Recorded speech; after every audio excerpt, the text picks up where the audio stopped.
Right. Premise one. Would you agree that God has always existed, never changes, and has no unrealized possibilities? Who you talking to? You, dude. Wait, what'd you say? Would you agree that God has always existed, never changes, and has no unrealized possibilities? Wait, define unrealized possibilities. So, like, is there something that God doesn't know? Like, is there a possibility that God doesn't know? No. Okay, so you would agree to premise one, right? Yeah. Premise two, God makes himself known through uncreated divine actions or powers. Wait, define that. So, like, I could say that, like, through revelation or knowledge, he's made known, or Yeah. manifestations. Yeah, Okay. yeah. Premise three, one of these divine actions is God knowing himself. Yeah. Premise four, every act of knowing has something that is known. Wait, explain that. So, like, knowledge is inherently relational. There is a knower in what is known. A knowledge with no object is unintelligible. Even self-knowledge preserves this structure. I don't know what that means. Wait, what for you? Okay, so, like, knowledge is relational. There is a knower in what is known. So you have to have knowledge with a knower and what is known, okay? So So you're so trying like to say God is like he has all knowledge. so God is the knower and God is the known. Would you agree? I'm gonna say the premise Yeah. again. Premise four, every act of knowing has something that is known. Every act of knowing has. Yeah. Okay. Premise five, in God, what is known cannot be temporary, accidental, or created. Wait, repeat that. I don't hear you. In God, what is known cannot be temporary, accidental, or created. Yeah. Conclusion one, but there's more. Therefore, what God knows when he knows himself must be eternal and uncreated. Wait, when God knows himself, he must be what? When what God knows when he knows himself must be eternal and uncreated. Explain that. What does that mean? So like this just branches off from premise four and five. So like if God eternally knows himself and knowledge requires an object, then that object must share the eternal uncreated status of the act of knowing. So let's say God creates an object, then the object must know that there's a God. No, because that object wouldn't be eternal if it's created. So that's why I'm saying the object must be eternal and uncreated. To know what? So what God knows when he knows himself must be eternal and uncreated. Mm. No, not really. Wait. So you Actually, believe, yeah, would you say that yeah. Sorry, yeah. premise six, divine actions or powers show God, but they are not persons or self-existing realities? Wait, repeat that. Premise six, divine actions or powers show God, but they are not persons or self-existing realities? I do not know what that means. Just wait. What are the premises? I'm gonna just look it up. I don't know what it's called, man. Do you want to just agree for the sake of argument? Premise six. Okay, fine. Premise seven, what God knows and knowing himself must fully express who God is, not just show him partially. So a mortal must know God. No, what God knows and knowing himself must fully express who God is, not just show him partially. Agree? Wait.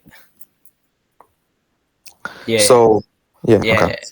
Conclusion two, but there's more. Therefore, what God knows cannot just be a divine action or power. Yeah. Premise eight, anything that is eternal, uncreated, fully expressive of God and distinct only by relationship, not by essence, counts as a divine person or hypostasis. Wait, repeat that. Anything that is eternal, uncreated, fully expressive of God and distinct only by relationship, not by essence, counts as a divine person or hypostasis. No. Do you want me to like justify it? Yeah.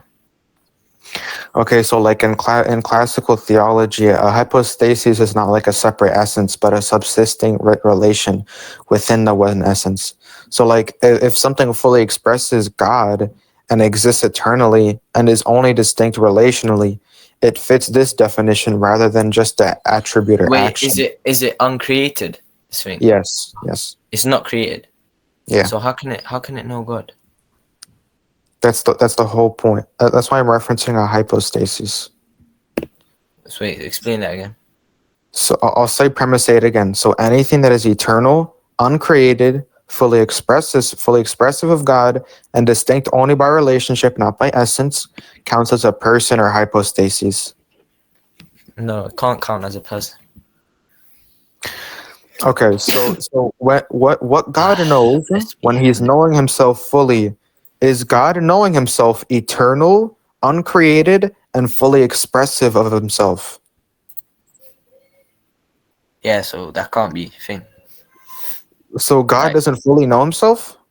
no, God does fully know himself, but you can't say another thing is divine.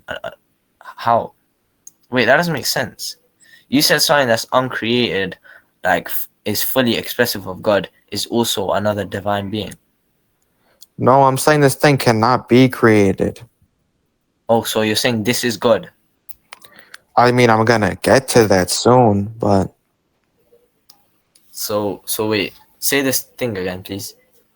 premise eight, anything that is eternal, uncreated, fully expressive of God, and distinct only by relationship, not by essence, counts as a divine person or hypostasis. What does distinct only by relationship mean?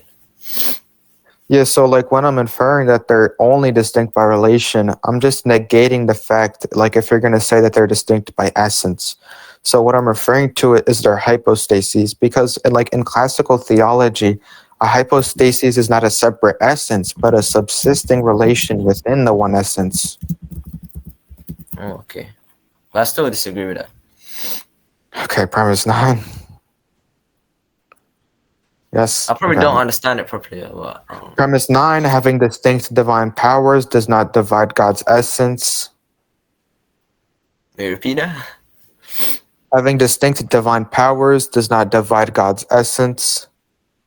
Oh, sorry. Having distinct divine persons does not divide God's essence. Uh, I don't know, bro. You want me to justify it? Yeah, go on. So, like a distinction by relation does not imply division of substance. One Wait, are you reading the? essence. Are you reading this out book? I'm on mobile. I can't really do much. Oh, so this is coming out of your head? Yeah. No way. So I'll say it again. So like a distinction by relation does not imply division of substance. One essence can subsist in multiple relational modes without becoming multiple essences. Just as intellect and will are distinct without splitting a soul. Mm. Okay, do you want my third conclusion? Yeah, go on. Conclusion three, therefore God's self-knowledge requires at least one divine person distinct from the one who knows. Do you want me to just like explain? No, it's calm. So yeah, I'm I'll just just explain. So given that the object of divine self-knowledge is eternal, uncreated, and fully expressive of God, and not merely an action, the remaining coherent category is a hypostatic distinction, difference by relation and not by essence. um. So yeah, that's the whole syllogism. But did you at least get some of it? Yeah, I did. So And you're that's trying to like say that? why the Trinity is necessary, right? Yeah, I'd say. All right, No, it yeah. doesn't need. It doesn't. It doesn't need to. But that doesn't really make it necessary.